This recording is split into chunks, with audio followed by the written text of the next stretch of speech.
Welcome back to Fast Attack Slow Release. Hey everybody, I'm your host Nate Brown. I wanted to do something a little different this week. Instead of an interview type format where I steal everyone else's tricks, I kind of wanted to go into drum miking and drum mic placement and kind of show you some samples of some drums that I recently recorded. Mostly to show off because I think they sound good, but also because I wish someone would have told me what to do all the time. That's not true. So what we're going to do today is kind of deep dive into some drum tracks that I recorded with the band Black Magic Caravan. You may remember a few episodes back we sat down with Heavy and Nick about their band marketing tactics. And these are some drums that we recorded that we wound up not actually using, which I was super upset about because I was really happy with the drum tones that we got here. So let's get right into it. Let me just play the entire raw drum tracks for you real quick.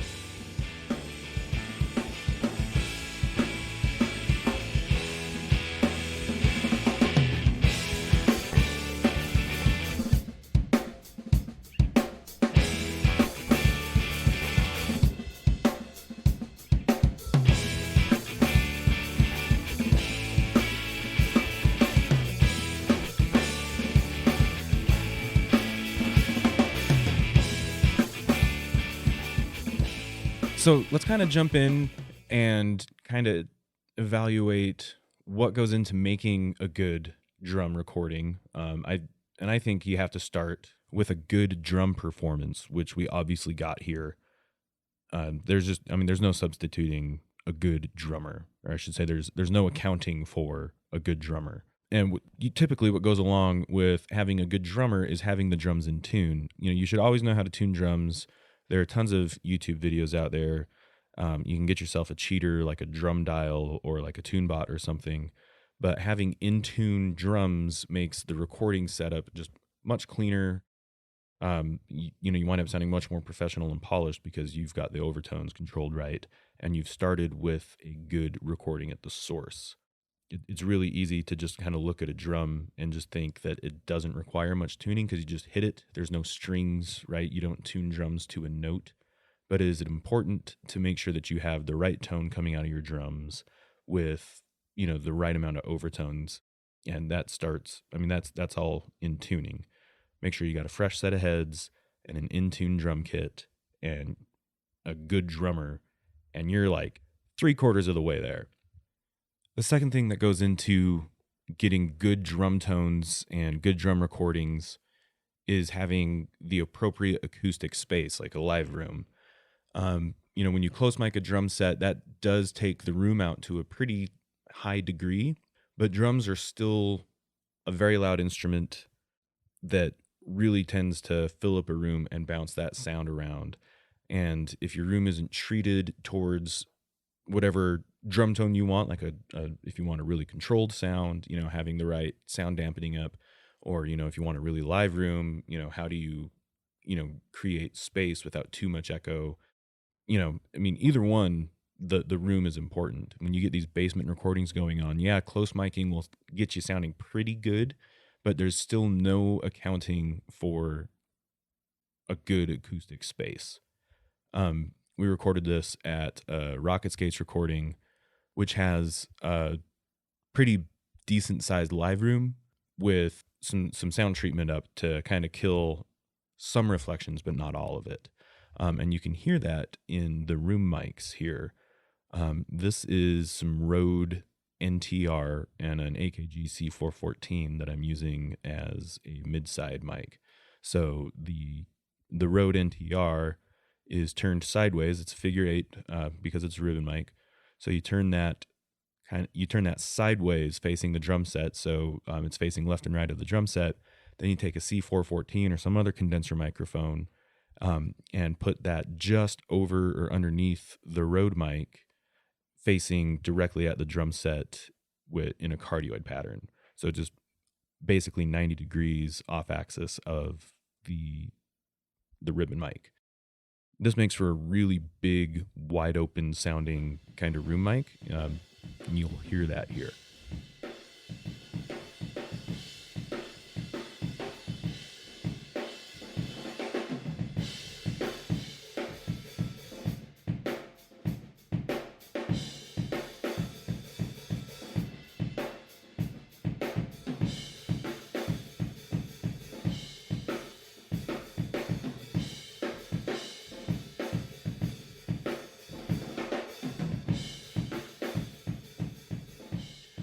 So again, we're using a mid-side stereo configuration to record the room mic. The side mic being a Rode NTR ribbon microphone, which provides the necessary figure eight pattern, and then a C414 by AKG to fill in the middle ground. I'm going to play both of those for you just separately so you can kind of get an idea for where that stereo field comes from, because you're using one microphone in the figure eight to create both left and right kind of hearing field. And the way you do that is you actually just duplicate the original track and pan the two away from each other, and you get this really wide open stereo effect. And then the C414 really does a great job at filling in the middle. So here's the NTR.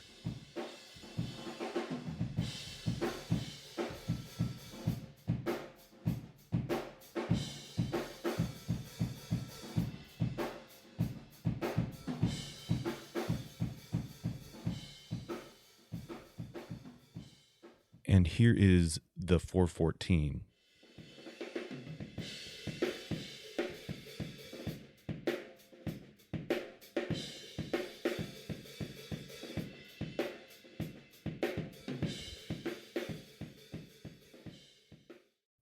And now here they are one more time together, just for context, with the two blended in together again.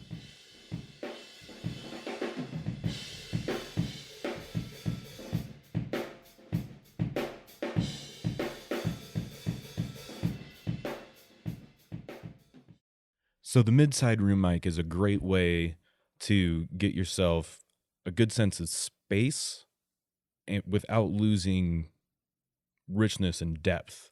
And that's what I like about doing mid-side over just kind of like an Omni mic in the room or anything like that, is you tend to get a lot richer room tone, which is really what we were going for with this recording. The other reason why having a properly treated room is important is, even though close miking an instrument takes the room mostly out of the equation, you still have to use overheads. Overheads are not a close mic type situation. You need to have them far enough above the drum set to pick up the overall wash of the cymbals without losing that stereo image and getting some kind of weird dropout that comes back to haunt you in the mix. So even if you want that small, tight room sound and you think you can get away with that with just doing the close mic, you need to treat your room so that your overheads don't give you away. So here's a snare drum close mic'd, and then I'm going to play it close mic'd with the overheads, and you'll hear that the overheads actually bring some depth and bottom back into the sound of the kit, thanks to a little help from phase, and also just from the room itself kind of reinforcing the tones that we deem desirable. So this is using an Audix i5 on the top of the snare, Beta 57 on the bottom, and then the Aston Starlights as my overheads.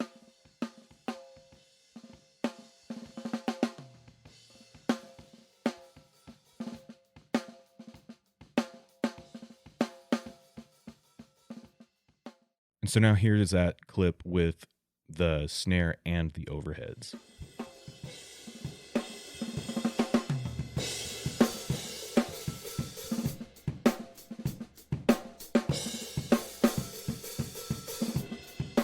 So when you're recording drums, one of the main things that you always want to be cognizant of is the overhead microphone's relationship to all the other drums in the kit. There's no avoiding having a phase relationship, which is a time arrival difference between your close mic and your overheads. Obviously there's physical difference between them. What you can do is plan for it. So a lot of times what people will do is think ahead and think about which drum microphone or which drum should be the most prominent drum here. Is it my toms? Is it the snare? What am I most concerned with having the appropriate phase relationship with my overheads? So for me, it's snare drum. And what I will do then is I will take a microphone cable, I'll set up my overheads, grab a microphone cable, and just measure the distance between the middle of the snare drum to my first mic on the left, and then make sure that that is the exact same distance with my microphone on the right. If you've got them the same distance from the snare drum, then you're going to ensure that there's not a weird phase cancellation between the snare and the first mic and the second mic. They're arriving all at the same time. Then you can always dive in further into that and try to really hone in that phase relationship, either measuring it off at the source, making sure you have a good 3-to-1 ratio, or you can always, if you're tracking to a DAW, one of the wonderful things about recording in a DAW is that you can just nudge those overheads back or forward to line up with your snare hits. But this relationship is important for everything. No matter what you do, if you're recording drums any kind of live, you're going to hear the drums coming through different microphones. Obviously, that's the whole point of overheads. So, even when you're dialing in a kick drum sound, if you're tuning in your kick drum with just the kick drum mic soloed up, that might sound wildly different by the time you blend in some overheads. So I'm going to do what we just did with the snare drum. I'm going to show you the same thing with a kick drum and overheads. I used inside the kick drum on this, I used a Sennheiser E902. On the outside, I used the Solomon Low Freak mic, and then again, the overheads are the Aston Starlights. So listen to how they sound as just the isolated kick drum mics versus with the overheads. You'll notice that the overheads bring a little bit more life and realness back into the sound. So by the way, all of these tracks that you're hearing are raw. There's no post-production EQ. There is a little bit of input EQ on some of these things to either fatten up the bottom. Maybe there's a bump in mid-range. Like with the kick mics, you'll hear a bump in the mid-range just to try to highlight that beater attack. When you go in and mix some of this, you might find yourself cutting out a little bit of the mid-range that you hear on the kick-in mic on this.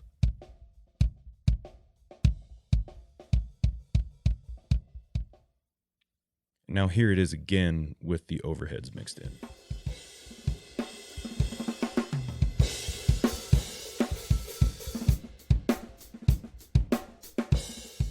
So when you're miking a drum set, you want to always be mindful of where all your other drums are at besides the one that you're miking. So if you're miking the snare drum, you want to be cognizant of where particularly the overheads and your kick drum are.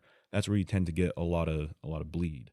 And if at all possible, you want to try to mitigate as much amount of bleed as possible. And a lot of that comes from being mindful of what is the pickup pattern of this microphone, where does it reject from, and try to aim your microphones in a way that aren't compromising the sound of the drum that you're trying to mic, but is also helping to kind of eliminate some of that wash coming through from other microphones. That's a good way to get a more isolated and controlled close mic sound. Again, the trade-off to that is going to be, a lot of people will side mic a snare with a large diaphragm condenser and just trust the drummer to know and understand their dynamics well enough that everything coming through that microphone is kind of well balanced, and you don't need to go back later on to try to turn down the hi-hat, but you can't because it's actually bleeding through the snare drum. That's one of the reasons why I choose to typically bottom mic a snare drum with a supercardioid mic like the Beta 57A, because eventually, as you practice and you record more and more and more, you start to realize what bleed you're okay with and what drives you crazy. For me, having the kick drum bleed into the snare microphone was kind of upsetting my EQ and mixing later on with those two instruments.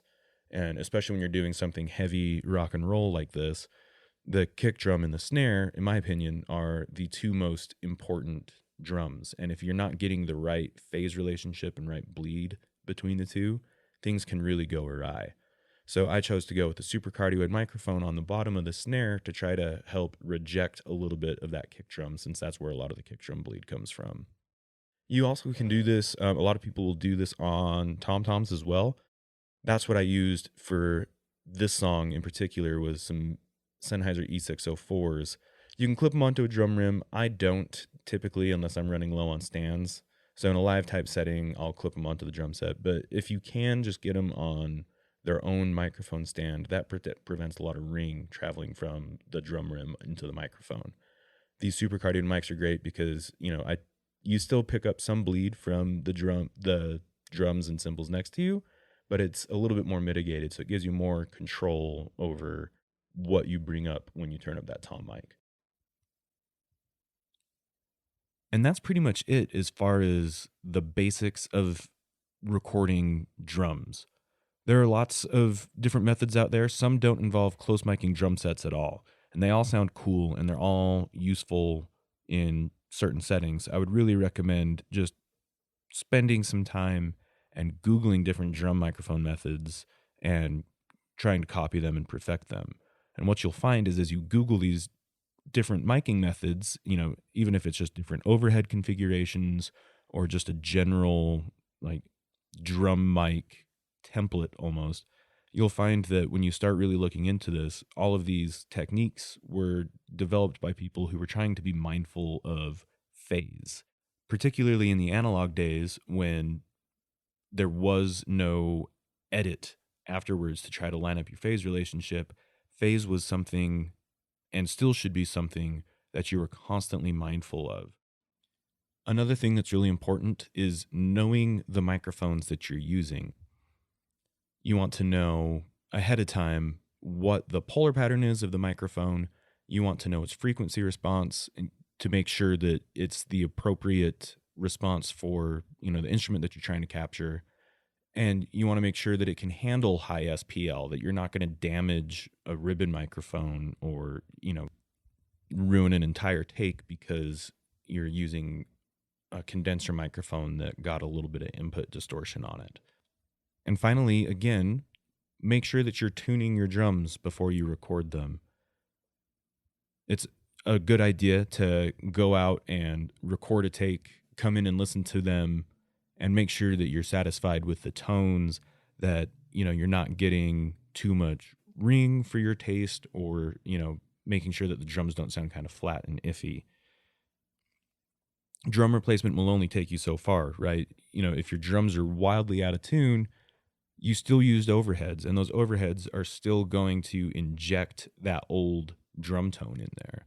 I personally hate replacing drums for this reason, and I think, drum replacement should be done sparingly. If you follow some of these tips, read up more online, and educate yourself about the microphones that you're using and different drum techniques, you can really get away with really nice drum tones without having to do any replacement. Thanks for tuning in today, and thanks to the band Black Magic Caravan for letting us use your music. To get updates on shows and releases from the band, check them out on Instagram at Black Magic Caravan, spelled exactly how you'd think. If you're interested in checking out any of the microphones that we talked about today, you can check out www.performanceaudio.com, search whatever mic you're thinking of, that'll come up. You can also find some links directly to those microphones at podcast.performanceaudio.com. We'll make sure that we throw all that in the show notes. If you want to be part of the conversation, please don't hesitate to reach out. You can email me, Nate@performanceaudio.com. Thanks for tuning in.